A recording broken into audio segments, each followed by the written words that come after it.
I need someone who can actually take care of me. Not someone who comes home smelling like effort and has nothing to show for it. You can't be serious after everything? I'm done. Sign the papers. The night Priya signed the divorce papers and told her husband he was nothing, she had no idea she was handing them to the richest man in Phoenix. And what he did next, instead of destroying her, broke her completely. Priya Anand grew up watching other people's lives through a window. Not literally, but close enough. She grew up in a plain two-bedroom apartment in Mesa, Arizona. Her father, Dev Anand, worked the same government clerk job for 22 years. He never complained. He never asked for more.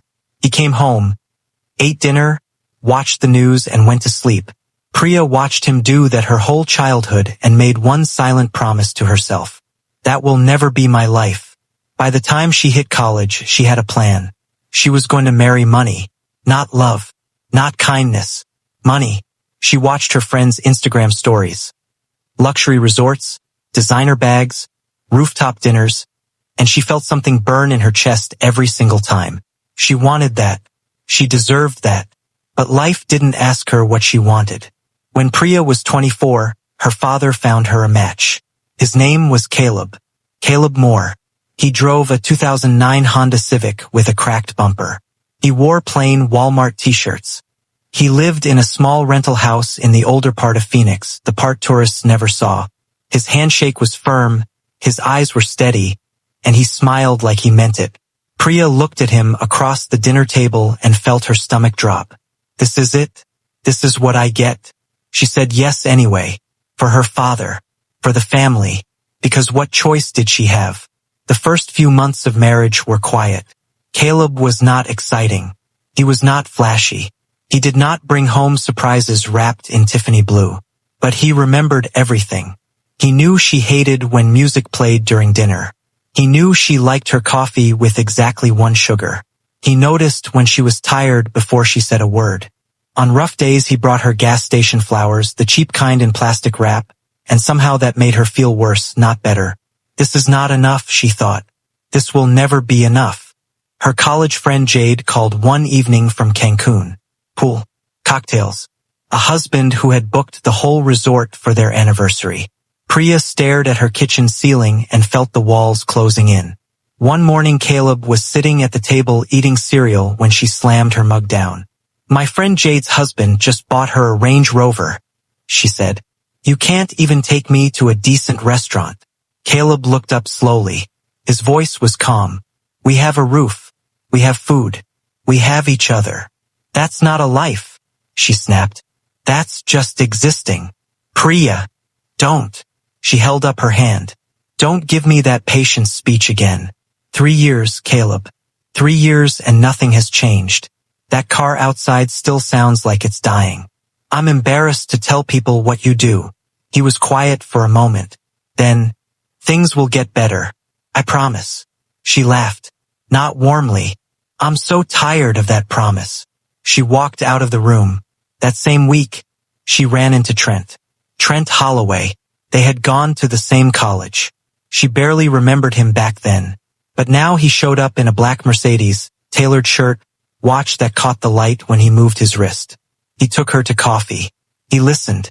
He leaned across the table and said, Priya, a woman like you should not be living like this. You deserve a real life. And I can give it to you.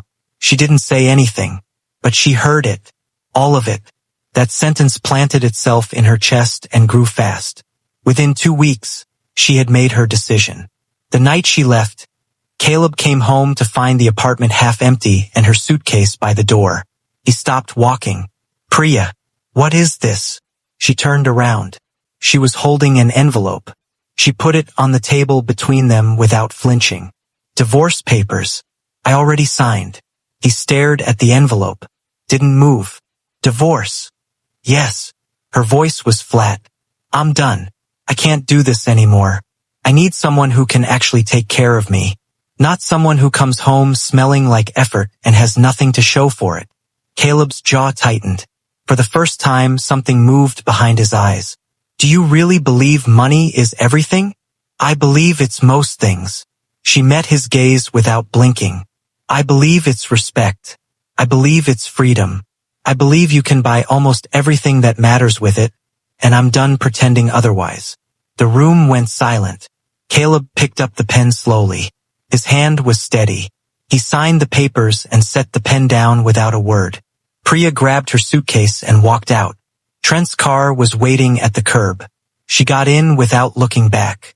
What she didn't see was Caleb standing alone in that empty apartment. What she didn't hear was what he said next. He pulled out his phone, dialed, spoke 3 quiet sentences. Nolan, it's done. Call the board. I'm coming back.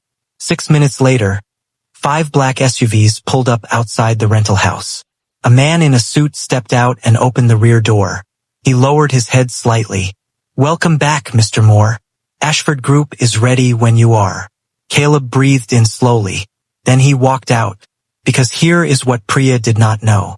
Caleb Moore was not a struggling nobody from Phoenix. He was the sole heir of the Ashford Group, one of the largest privately held real estate and investment firms in the American Southwest. His grandfather had built it. His father had expanded it. And 3 years ago, when Caleb turned 25, the inheritance clause activated. But there was a condition. His grandfathers will require him to live as an ordinary man for exactly 3 years before taking control. No wealth displayed, no staff, no company cars. Just life, raw, unfiltered, stripped of everything. The old man's logic was simple. A leader who has never been hungry cannot be trusted with the hungry. Caleb had followed every rule. He had taken a basic job, rented a normal house, driven a normal car, lived a normal life, and somewhere in the middle of all that, he had fallen in love with Priya. That was the one thing he had not planned for. He had believed she saw something real in him. Not his name, not his money, just him. He was wrong. Phoenix didn't know what hit it when Caleb Moore resurfaced. The business press went into overdrive. Headlines called him a ghost, a myth, a self-made billionaire who had appeared from nowhere. No one knew where he had been. No one knew he had been right there, in a cracked bumper Honda, eating cereal every morning. Meanwhile, Priya's new life looked exactly like she had imagined. Trent took her to rooftop bars, private events, charity dinners. She wore clothes she had only ever seen on screens. She sat at tables next to people who never had to check their bank balances.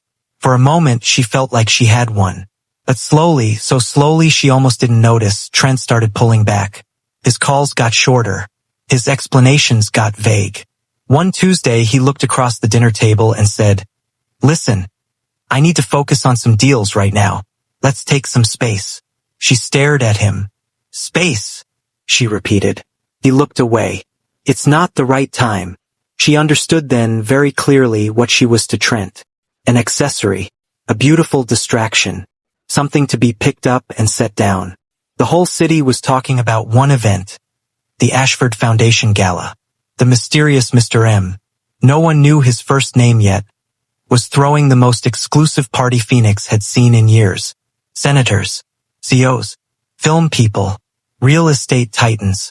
The invitation list was sealed, and the guest list had been leaked enough to make everyone desperate to be on it. Trent got an invitation. Of course he did. He told Priya she was coming as his guest. She wore the most expensive dress she owned. She felt ready.